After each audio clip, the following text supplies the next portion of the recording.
নমস্কার বন্ধুরা, আশা করছি তোমরা সবাই ভালো আছো। আমি অনেক ভালো আছি। চলে এসেছি আবার একটা নতুন রেসিপি নিয়ে। তো আজকে রান্না করব 15 মিনিটের বিরিয়ানি। বাড়িতে লোকজন আসলে তো ভালো মন্দ রান্না করতেই হবে। গরমের মধ্যে ইচ্ছা করছিল না, তবু কিছু করার নেই। অনেক রকম পদ না রান্না করে ডাইরেক্ট বিরিয়ানিটাই করে দিচ্ছি। তো তার জন্য যা যা লাগছে চলো দেখিয়ে নেওয়া যাক। এখানে পেঁয়াজ বেরেস্তা করার জন্য বসিয়ে দিয়েছি। আর দেখো লাগছে কেওড়া জল, গোলাপ জল, মিঠা আতর, ঘি, আর একটা বিরিয়ানি মশলা আছে। আর এদিকে চলো আলুগুলোকে আগে একটু ফুড কালার দিয়ে আর নুন হলুদ দিয়ে সেদ্ধ বসিয়ে দেবো। 3টে সিটি মেরে নামিয়ে নেবো পটপট করে। তো এদিকে দেখো পেঁয়াজগুলো আমার বেরেস্তা করে ভাজা হয়ে গেছে। আর জলও বসিয়ে দিয়েছি। জলে দিয়ে দিলাম 2 চামচ লবণ দিয়ে এবার জলটা যতক্ষণ জাল হবে ততক্ষণ পর্যন্ত অপেক্ষা করবো। এবার কয়েকটা গোটা গরম মশলাও দিয়ে দিচ্ছি। চালটা আমি 1 ঘন্টা মতন ভিজিয়ে রেখেছিলাম। এবার আলুগুলোকে বের করে ভালো করে একটু ফ্রাই করে নেব। তো দেখো ফুড কালারটা দেওয়াতে আলুর কালারটা বেশ সুন্দর এসেছে। তো এবার চলো আলুগুলো ভাজা ভাজা হয়ে গেছে, এবার তুলে নিচ্ছি। এবার প্রথমে আগে আমি মাংসটা বসাবো। তো তার জন্য আগে পেঁয়াজ দিয়ে দিলাম। বিরিয়ানির ভিতরে মাংস দেব না, মাংসের গ্রেভি বা ঝোলটাই দেব। মাংস দিলে কেউ বেশি একটা পছন্দ করে না, বলে যে ভালো লাগে না অতটা। মাংসটা এমনি ঝাল ঝাল করে রান্না করো, ওটা দিয়ে খেতে বেশি ভালো লাগবে। তো সমস্ত মশলাগুলো দিয়ে দিলাম, দিয়ে ভালো করে কষিয়ে নিচ্ছি। মশলাটা একটু বেশিই দিয়েছি কারণ আগেও বলেছি যে গ্রেভিটা দেবো, তার জন্য খানিকটা তুলে নেব। এবার মশলা কষানো হয়ে গেলে মাংসগুলো দিয়ে দিলাম। বাড়িতে এসেছে আমার বড় জা আর ভাসুর। তো তাদের জন্যই, তারা আবার কালকে চলে যাবে। তার জন্য হুট করে বাবা বলছে কিছু তো ভালো মন্দ রান্না করতে হয়। গরমে ইচ্ছা করছিল না, তবুও বিরিয়ানি রান্না করে দিলাম।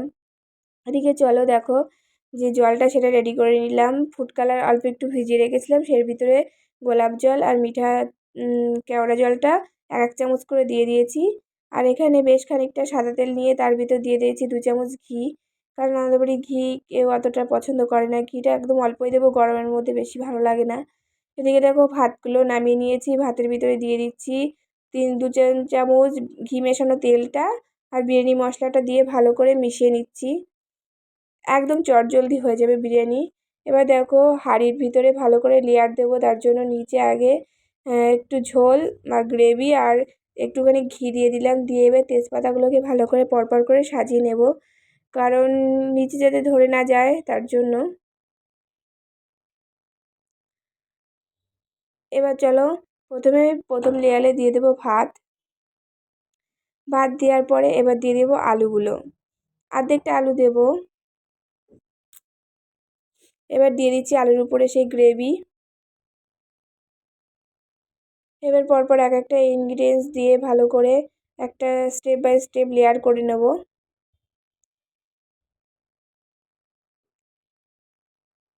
প্রতিটা লেয়ারে সমস্ত জিনিসগুলো পরপর পরপর দিতে হবে।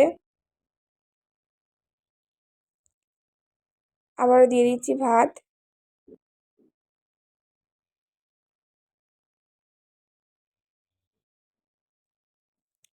চলে এসেছি একদম লাস্ট স্টেপে।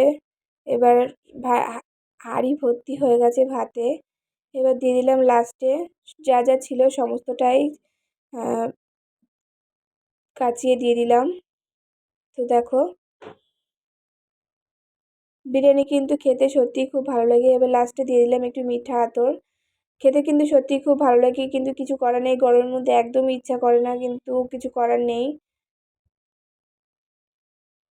তো আমার মতন এরকম করে চটজলদি বিরিয়ানি রান্না করে বাড়িতে গেস্ট আসলে অবশ্যই তোমরা খাওয়াতে পারো।